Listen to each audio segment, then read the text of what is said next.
겟세마네 동산에서 주님은 결국 체포되셨습니다. 주님을 체포한 군대의 지휘관은 천부장급이었습니다. 말 그대로 부하가 1000명 정도인 이 천부장은 현대식으로는 대령급이다라고 생각할 수 있습니다. 대령은 대대급, 약 1000명 정도라고 할 수 있습니다. 대대급의 지휘자입니다. 그래서 이 정도의 지휘의 군인을 움직인 것은 대제사장의 권력이 최고 권력과 연결되어 있다는 것을 잘 보여주고 있다고 생각합니다. 체포되신 예수님은 어떻게 되셨습니까? 전 대제사장이자 현 대제사장의 대제사장 가야바의 장인인 안나스에게 끌려왔습니다. 자, 이제 학자들은 무엇을 알려주냐면은 안나스는 빌라도의 전임자 총독이었던 그라치우스라고 하던가요? 그 총독에게 뭔가 알력이 생겨서 해임이 되었다는 것입니다. 그래서 이제 그 다음 바로 자식이 아니라 사위에게 지금 대제사장직이 물려졌습니다. 그리고 이 사위의 5 형제가 돌아가면서 대제사장직을 수행했다는 것입니다. 본래 아론의 아들, 직계 아들들에게만 세습되던 이 대제사장직이 이렇게 예수님 당시에는 조금 다르게 이렇게 직위가 주어진 것을 알 수가 있습니다. 자, 무엇을 말씀드리려고 하냐면은 안나스가 강제로 해임되었을 뿐이지 실권은 안나스에게 있었다는 것입니다. 그리고 그의 사위가 대제사장직에 현직에 있습니다만은 안나스가 실권자이기 때문에 안나스에게 예수님께서 먼저 끌려왔다고 이렇게 알려주고 있습니다. 모든 제자들은 도주했었습니다. 그런데 오늘 말씀을 보니까 이곳까지 이 대제사장의 집까지 따라온 2 제자가 있었습니다. 한 사람의 이름은 베드로라고 여기 기록해 줬고요, 한 사람의 이름은 밝히지 않았습니다. 그런데 베드로와 항상 함께 다니던 인물이 있었으니 그가 바로 요한입니다. 학자들은 바로 이 사람이 요한일 것이다 이렇게 설명합니다. 그리고 그 배경도 알려주는데요, 세베대의 아들 야고보와 요한이라고 하지 않습니까? 그런데 이 세베대의 아내가 예수님의 이모라는 그런 이야기가 있습니다. 그러니까 요한이 예수님과 친척일 수 있습니다.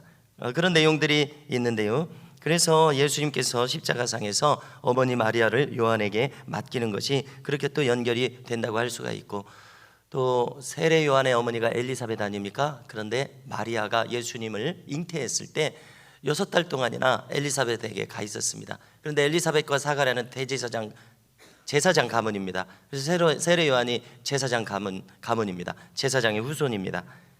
그러니까 이 대제사장과 안다고 그랬습니다. 좀 이야기가 조금 길어지는데요, 그러니까 요한이 대제사장의 가문과 아는 사람일 수 있는 그런 개연성이 거기 있습니다.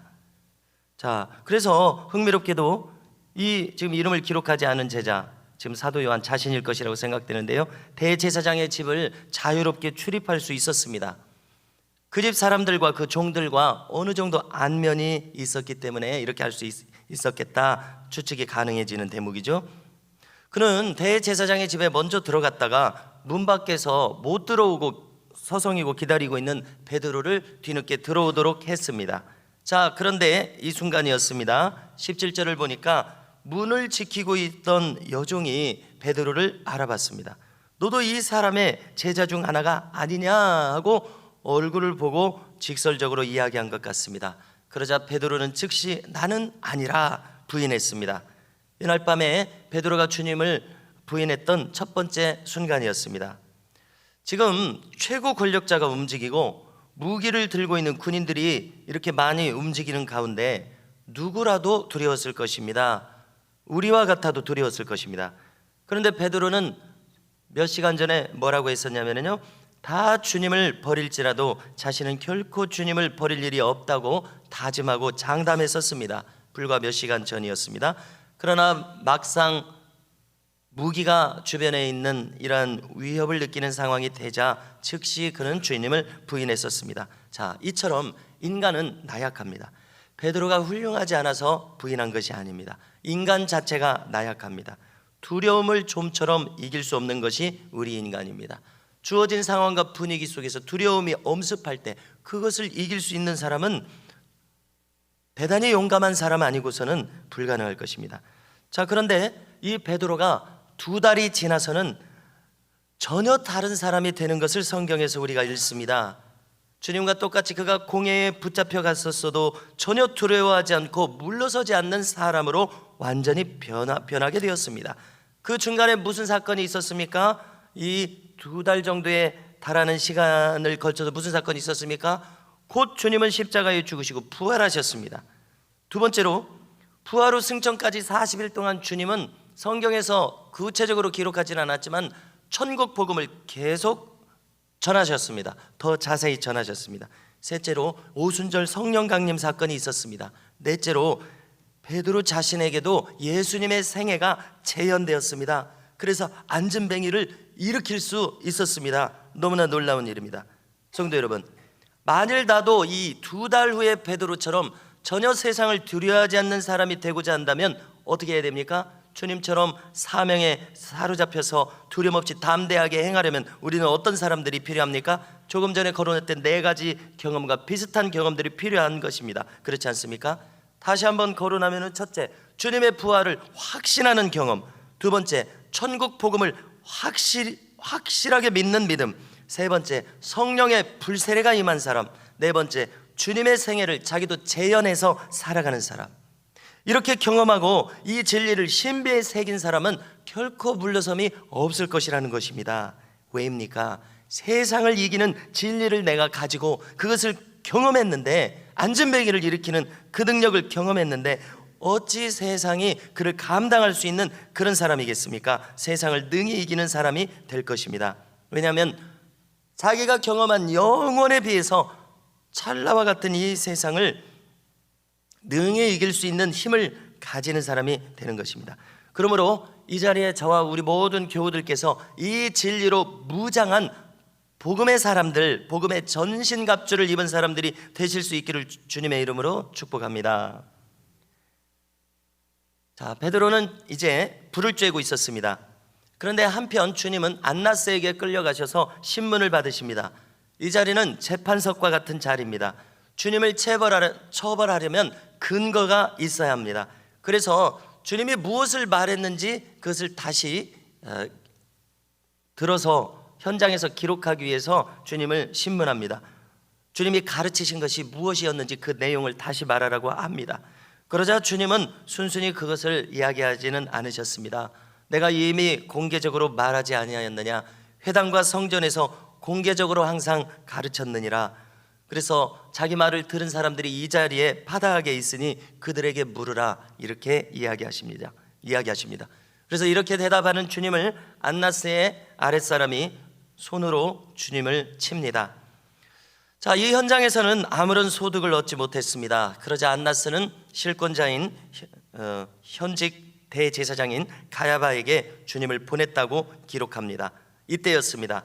불을 쬐고 있는 베드로를 주변의 사람들이 알아봅니다. 그리고 말합니다. 너도 그 제자 중 하나가 아니냐?